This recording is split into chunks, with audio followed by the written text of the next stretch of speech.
Друзья, как уже говорил в первых двух частях, цель этого проекта как можно более кратко представить роль Абхазии в формировании единого грузинского государства, основываясь на исторически значимых фактах, а также развеять все сомнения по поводу исторической принадлежности Абхазии к Грузии. В начале 19 века Россия начинает аннексию территории Грузии. Спустя 9 лет после упразднения в 1801 году Картлико-Хетинского царства, в 1810 году русские войска завладели Сухуми. Несмотря на это, Россия еще долгое время не контролировала другие территории Абхазии. В 1808 году князь Абхазии Келеш-бей Шарвашидзе, который искал пути сближения с Россией, был убит собственным сыном Асланбеем.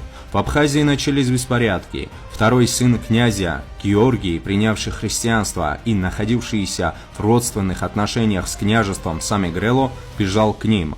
К этому времени Самегрело формально уже была аннексирована Россией. 17 февраля 1810 года император Александр I утвердил требования Георгия Шарвашидзе и специальной грамотой подтвердил принятие княжества абхазов под свое покровительство. Изначально власть Шарвашидзе в Абхазии сохранилась в виде ограниченной автономии.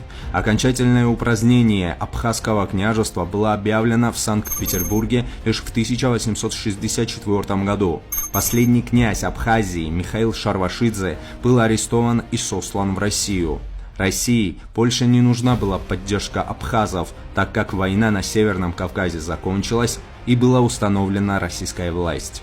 За установлением российского правления в Абхазии, как и во всей Грузии, последовало противостояние грузинского народа, в том числе жителей Абхазии. Широкомасштабные вооруженные восстания были организованы в 1821, 1827, 1840, 1842, 1866 и 1877 годах.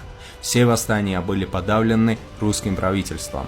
За разгромом восстаний последовало вынужденное переселение абхазов в Османскую империю, то есть мухаджирство.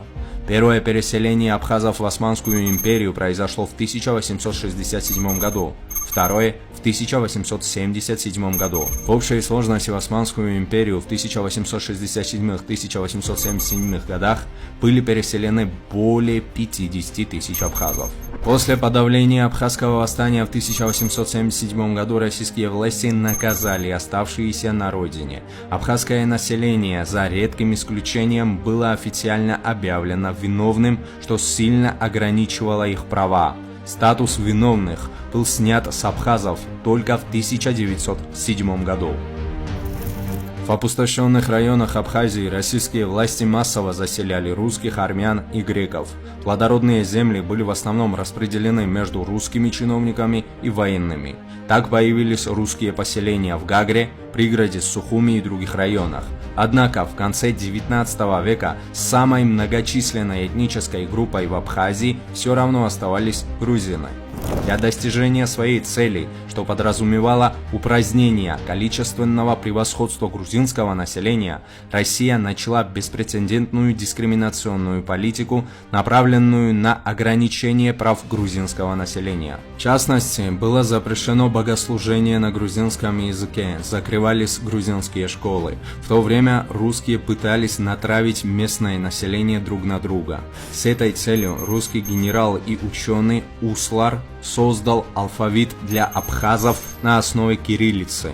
Историки царского двора начали фальсифицировать исторические факты, утверждая, что абхазы не грузины, и грузины никогда не жили в Абхазии, и что они начали массовое переселение в этот регион только с 19 и первой половины 20 века, что в свою очередь исторически лишено всякой основы. Интересен список жителей Абхазии, которые были крещены в 30-х годах 19 века. Этот список включает в себя жителей таких традиционных абхазских деревень, какими являлись Лыхни и Турыпшни, это Гудаутский район, а также Квитоули, Тамиши, Киндри, Покуваши, Тхина, Мокуви. Это Очамчирский район. Выясняется, что подавляющее большинство христианских жителей перечисленных деревень имели грузинские, мигрельские фамилии, и лишь немногие имели современное абхазское, то есть апсуйское происхождение. Особый интерес в этом отношении имеют данные общины Лыхны, согласно которым 167 из 214 христиан, то есть 78%, носили грузинскую фамилию, и только 47 или 22% нынешнюю абхазскую, апсуйскую. Такое же соотношение было и в других общинах. Политика России в Абхазии не ограничивалась лишь этим. Чтобы уменьшить долю грузин, русские колонизаторы разделили население на грузин и мигрелов и убеждали последних, что они не являются грузинами.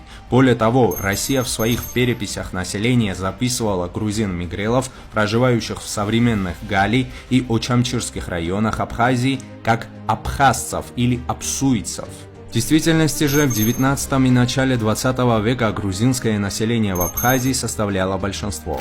В 1917 году рухнула Российская империя, и на Кавказе Грузия начала борьбу за независимость. В 1918 году была объявлена независимость Грузии. В борьбе за свободу грузинскому народу российские большевистские империалисты противопоставили абхазских большевиков. В Сохуми в 1918 году на несколько недель даже была установлена советская власть, но грузинская гвардия пресекла эту попытку московских большевиков, а Абхазия вошла в состав Грузии как автономное образование, что было подтверждено актом об автономии Абхазии, принятым Абхазским народным советом в 1919 году. В 1920 году Советская Россия признала независимость Грузии, в границах которых входила и современная Абхазия. В 1921 году после советизации Грузии абхазские большевики стремились объединить Абхазию с Россией, в частности с Краснодарским краем. Однако Абхазия настолько была органически привязана к Грузии, что отделить ее от Грузии оказалось невозможным.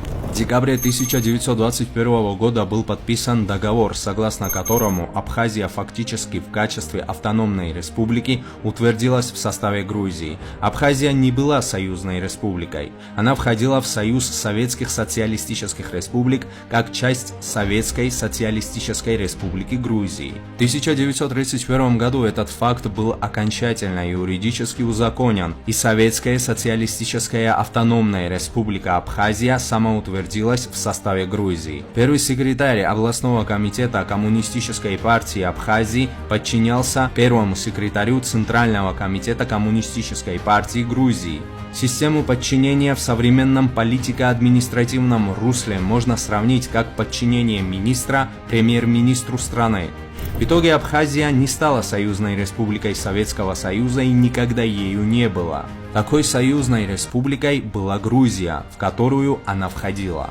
Такое положение сохранилось и в 1991 году, когда Грузия провозгласила независимость. Абхазия осталась быть частью Грузии, что было подтверждено в 1992 году при принятии независимой Грузии в Организацию Объединенных Наций без изменения ее международно признанных границ. Этот статус остается неизменным и по сей день. Международное право Абхазию и так называемую Южную Осетию, то есть Цхинвальский регион, признает неотъемлемой частью Грузии. Друзья, на этом заканчиваем третью часть и просим вас подписаться на канал, чтобы не пропустить последнюю, четвертую часть. А также можете поставить лайк, это помогает продвижению нашего канала. Всем спасибо за просмотр.